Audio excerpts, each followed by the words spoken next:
Baik, Assalamualaikum warahmatullahi wabarakatuh. Alhamdulillahirrabbilalamin. Wabihi nasta'inu ala umuri dunya waddin. Wassalatu wassalamu ala asrafil anbiya'i wal mursalin wa ala alihi washabihi ajmain, amma ba'd. Kepada yang terhormat Ibu Nuria selaku dosen pengampu mata kuliah bimbingan konseling, dan kepada teman-teman yang insyaallah dirahmati Allah. Amin, Allahumma amin.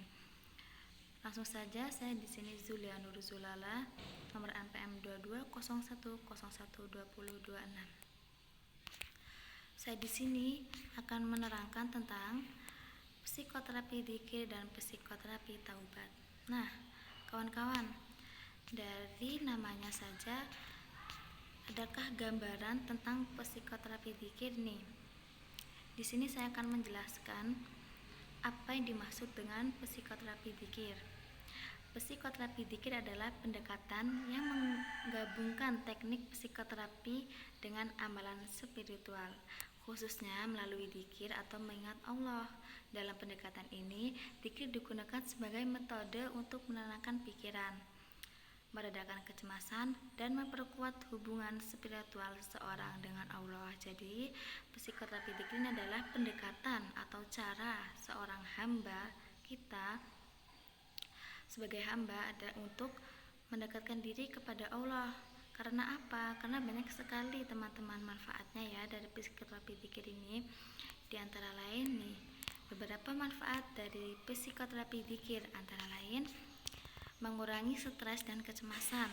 Dengan rutin berzikir, hati akan lebih tenang karena mengingat Allah yang Maha Kuasa dan Maha Penyayang. Memperkuat koneksi spiritual, dzikir dapat menjadi pengingat bahwa kita tidak sendiri dan selalu ada kekuatan yang lebih besar yang menjaga kita. Lalu yang ketiga, meningkatkan ketenangan jiwa. Dzikir berulang kali akan melatih pikiran dan hati untuk lebih tenang dalam menghadapi tantangan hidup. Lalu, membantu dalam proses pemulihan emosi. Mengkombinasikan dzikir dengan konseling psikoterapi dapat membantu seseorang memahami emosi negatif dan meningkatkan dengan kedamaian dan rasa syukur. Lalu pendekatan ini biasanya dipandu oleh seseorang yang memiliki pemahaman baik tentang psikologi dan agama agar kedua aspek tersebut dapat menyatu dengan baik dan seimbang. Jadi teman-teman, alangkah banyak sekali ya manfaatnya dari psikoterapi dzikir yang saya bacakan di atas. Jadi kesimpulannya, psikoterapi dzikir ini sangat bermanfaat bagi mereka yang mempunyai kecemasan atau emosi yang tidak terkendali. Jadi psikoterapi dzikir adalah jalan efektif untuk meredakan tantangan tersebut. Jadi ketika kawan-kawan punya kecemasan tidak bisa dikendalikan atau dalam hidup itu tidak tenang, selalu gusah-gusuh ya, bahasanya gusah-gusuh, atau tidak bisa menjalani hidup dengan tenang dan santai, damai, alangkah baiknya kawan-kawan melakukan psikoterapi dzikir. Psikoterapi dzikir ini seperti dzikir, setiap harinya berzikir seperti itu ya. Jadi setiap saat tuh selalu mengingat Allah seperti itu. Lalu psikoterapi taubat. Di sini saya akan menjelaskan tentang psikoterapi taubat. Psikoterapi taubat adalah pendekatan yang menggabungkan prinsip-prinsip psikoterapi dengan konsep taubat dalam Islam yang fokus pada proses pengakuan, penyesalan, dan perbaikan diri dari kesalahan atau dosa yang dilakukan. Taubat secara spiritual adalah bentuk penyembuhan batin yang mendalam, dan dalam psikoterapi, konsep ini diterapkan untuk membantu individu memulihkan kesalahan mental dan emosionalnya. Nah, yang tadi saya jelaskan di atas psikoterapi dzikir, lalu kita pindah ke psikoterapi taubat kawan-kawan. Jadi psikoterapi taubat adalah sebuah psikoterapi yang menggunakan metode bertaubat. Ini beberapa langkah-langkah dan poin pentingnya. Yang pertama, pengakuan kesalahan. Dalam proses ini, seseorang diajak untuk jujur pada diri sendiri tentang kesalahan atau dosa yang dilakukan. Pengakuan ini adalah langkah awal untuk melepaskan beban batin.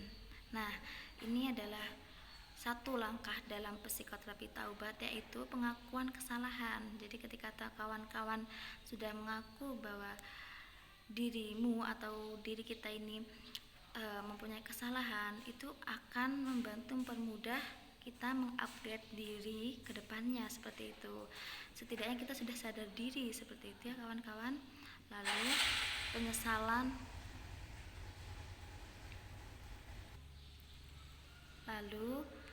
penyesalan mendalam.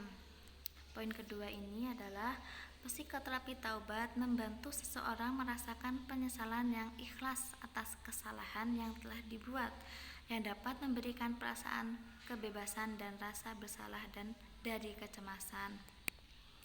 Lalu ketika kita sudah melakukan pengakuan kesalahan, kita melakukan penyesalan mendalam. Untuk apa kawan-kawan? Karena ketika kita sudah merasa menyesal akan kesalahan kita, itu akan memicu diri kita untuk menjadi lebih baik, seperti itu.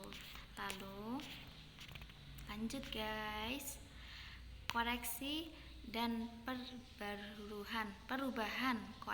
perubahan perilaku. Jadi ketika kita sudah melakukan 2 poin di atas yang saya jelaskan tadi, kita harus melakukan koreksi diri nih kawan-kawan. Jadi bukan hanya penyesalan dan pengakuan atas kesalahan kita. Jadi kita harus mengoreksi diri kita dan mengupgrade diri kita menjadi lebih baik dari segi perilakunya, seperti itu. Lalu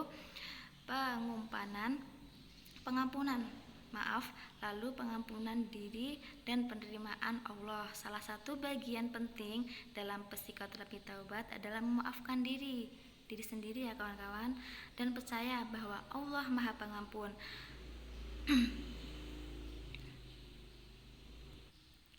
Memaafkan diri sendiri membantu mengurangi rasa bersalah yang berkepanjangan dan memungkinkan seseorang untuk move on. Jadi ketika kawan-kawan melakukan kesalahan, itu tidak baik ya kawan-kawan untuk menyesalkan diri atau frustasi dengan diri kita sendiri berkepanjangan. Itu dampaknya malah negatif di diri kita. Jadi kita harus mengampuni diri kita sendiri dan menerima semuanya, lalu mengupgrade diri menjadi lebih baik, seperti itu. Dengan bagaimana caranya yang tadi saya jelaskan di atas, bisa melalui dengan psikoterapi dikir dan psikoterapi taubat, seperti itu teman-teman. Lalu membangun kembali hubungan spiritual. Taubat juga memperkuat hubungan spiritual seseorang dengan Allah dalam konteks psikoterapi. Penguatan ini membantu memberikan rasa aman dan kedamaian yang mendalam karena merasa dilindungi dan disayangi oleh Allah. Jadi manfaat psikoterapi taubat antara lain adalah membangun kembali hubungan spiritual ya kawan-kawan. Dengan kita bertaubat dan berzikir, itu diri kita akan lebih dekat kepada Sang Maha Kuasa. Jadi itu akan menimbulkan rasa aman pada diri kita sendiri karena merasa disayangi oleh Allah, seperti itu.